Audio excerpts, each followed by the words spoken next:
Bonjour à tous et bienvenue dans la présentation de mon projet professionnel BIOU dans le cadre de mes études d'ingénieur d'affaires à l'école Kedge Business School à Toulon. Tout d'abord, qui suis-je? Je m'appelle Enzo Darros, j'ai 24 ans et je me définirais comme quelqu'un de curieux, ouvert d'esprit. J'ai un esprit vif et je suis quelqu'un d'extrêmement passionné.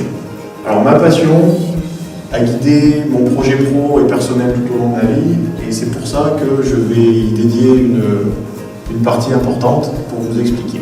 Ma passion personnelle, c'est la mécanique et en particulier la mécanique automobile. Quand je dis que c'est extrêmement important pour moi, il faut savoir que je suis passionné depuis mon enfance.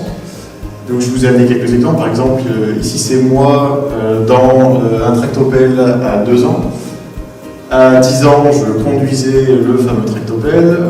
À 13 ans, je me suis mis au quad en compétition niveau France. À 18 ans, après un accident quad qui m'a brisé le genou, je me suis mis à la compétition en 4x4 en tant que copilote. À 18 ans, j'ai aussi aidé certains amis à monter un club de 4x4. C'est l'équipe de départ, on était une petite vingtaine, on a un peu plus de 350 membres maintenant, c'est un des plus gros clubs de la discipline en France. Et à 22 ans, j'ai construit mon premier buggy. Et à l'heure actuelle, je continue à faire de la compétition de façon régulière avec mon 4x4 perso. Ma passion, c'est pour moi avant tout un plaisir. Je prends énormément de plaisir à rouler, à faire de la mécanique et à concevoir des pièces pour les automobiles.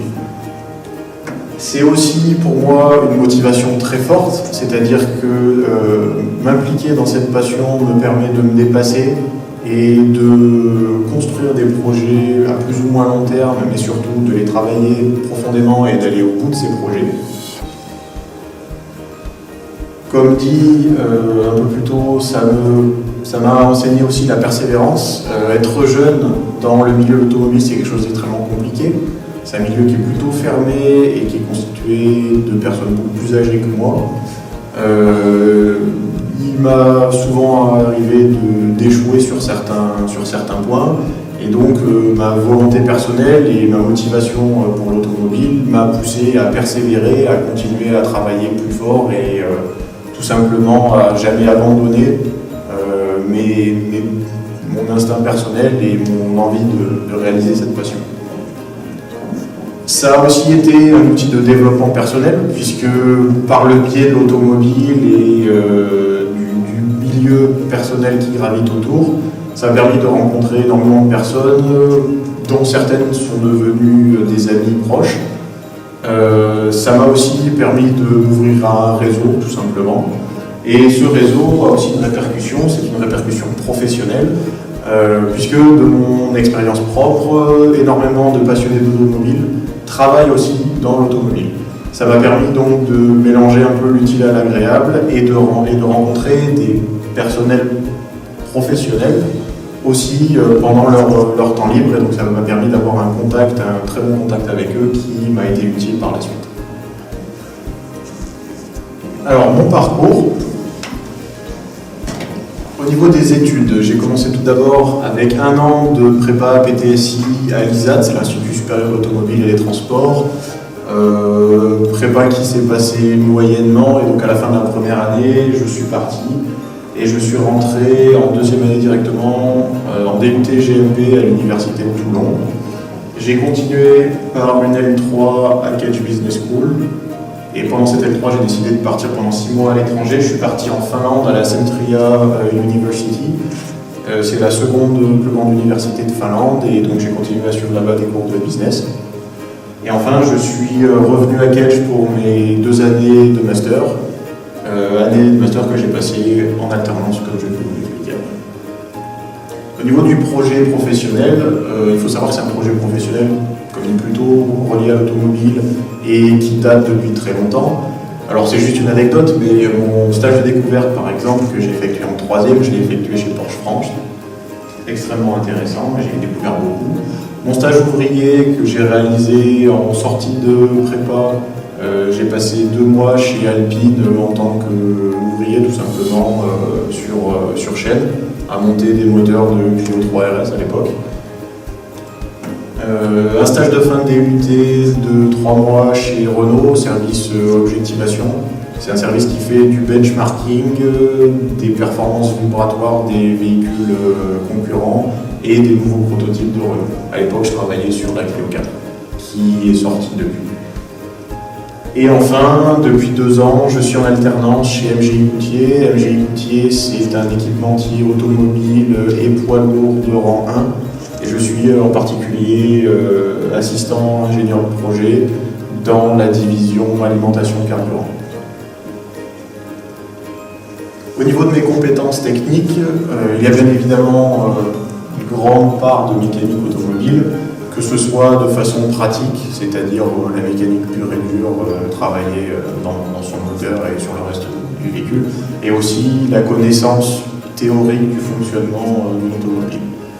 Quelques compétences en CAO, en particulier CATIA, V5 et V6, que j'ai surtout travaillé pendant mon DUT, une partie de physique mécanique, une autre partie beaucoup plus importante que j'ai eu l'occasion de travailler chez MGI Goutier de Productique.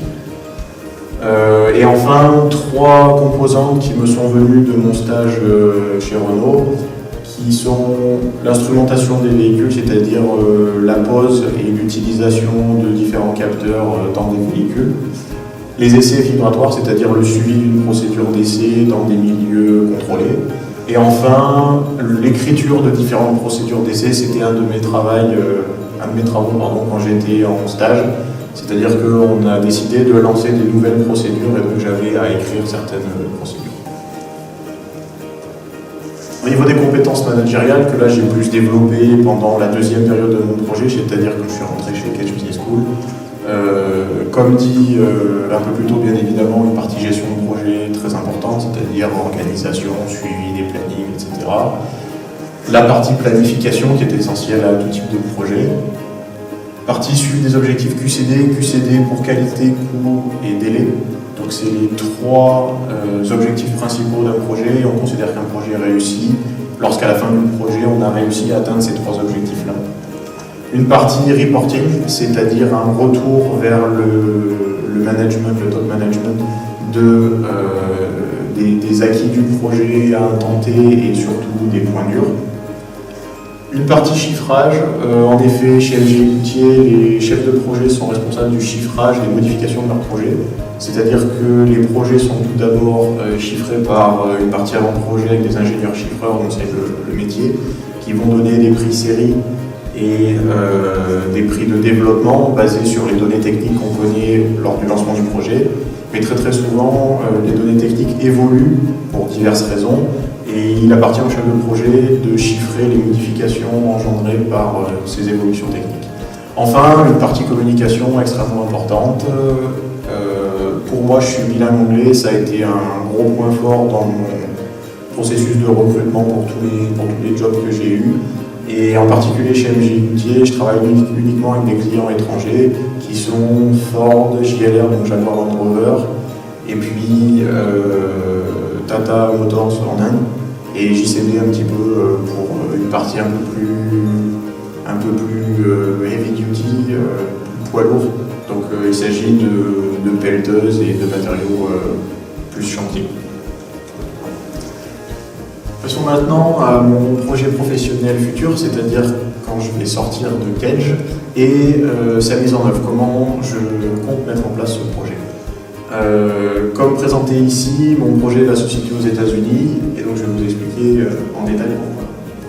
Tout d'abord, j'ai décidé de partir en VIE, de rechercher un VIE. Pourquoi le VIE? Le VIE, pour moi, montre dans un CV d'une ouverture internationale indispensable, en particulier dans le domaine de l'industrie automobile, qui est un domaine mondialisé, extrêmement globalisé. Le VIE est attractif pour l'employeur dans le sens où il y a un vrai cadre légal du contrat, c'est un cadre légal français, et donc il faut passer par une entreprise française qui a une filiale à l'étranger.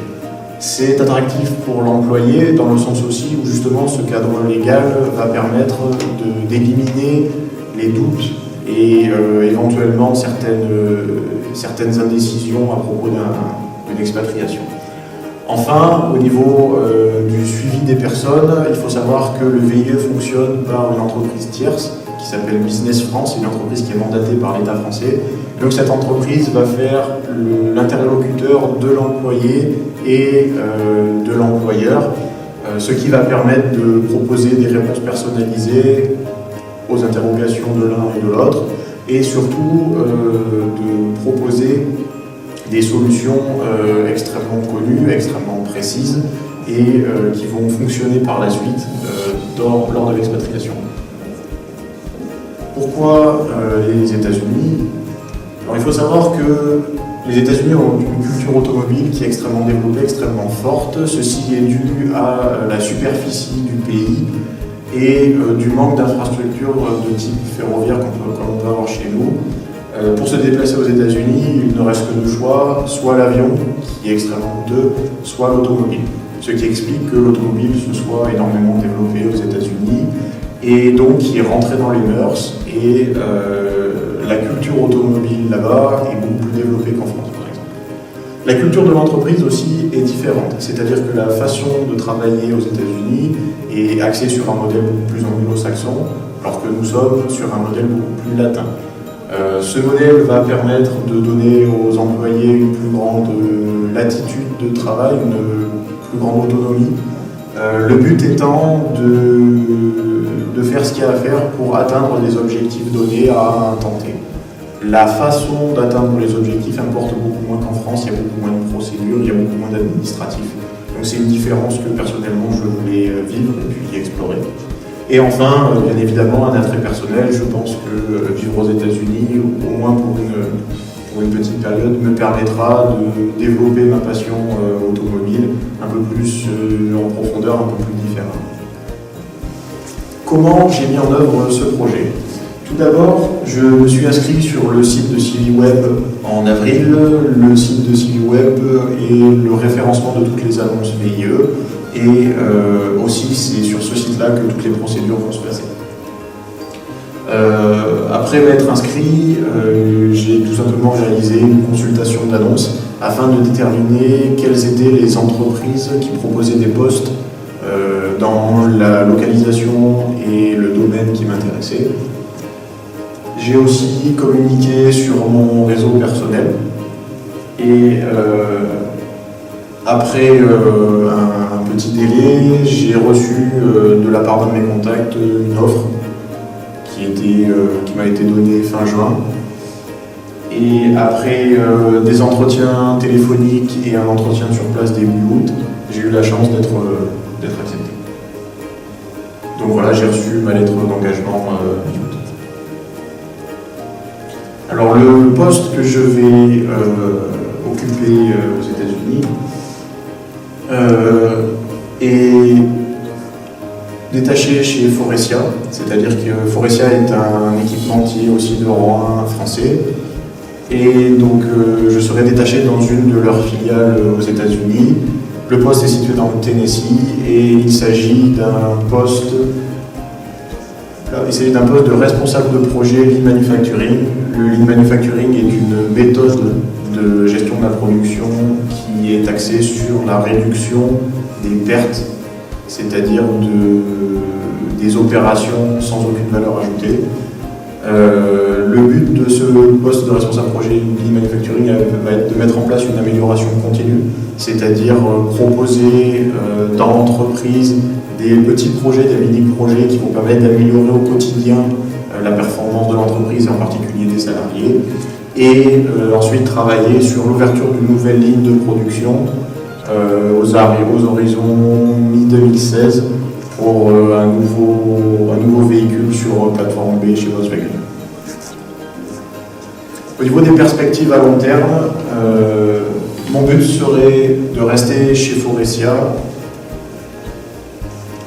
avec des perspectives en France, c'est-à-dire après la fin de mon contrat aux États-Unis de rentrer, puisque Faurecia a un énorme parc en France. ou alors de repartir à l'international. Forestia étant un équipementier à vocation internationale, il y a des postes partout dans le monde et il se peut que j'ai envie de continuer à bouger. Ou alors, c'est un projet qui me tient un peu à cœur. Si je me débrouille pour rester aux États-Unis, mon projet personnel serait d'ouvrir mon entreprise d'export depuis les États-Unis. Il s'agit de pièces performance automobile, donc à destination de l'Europe, ou alors, éventuellement, de pièces de reproduction pour véhicules américains anciens. Très rapidement, je vais vous présenter mon CV.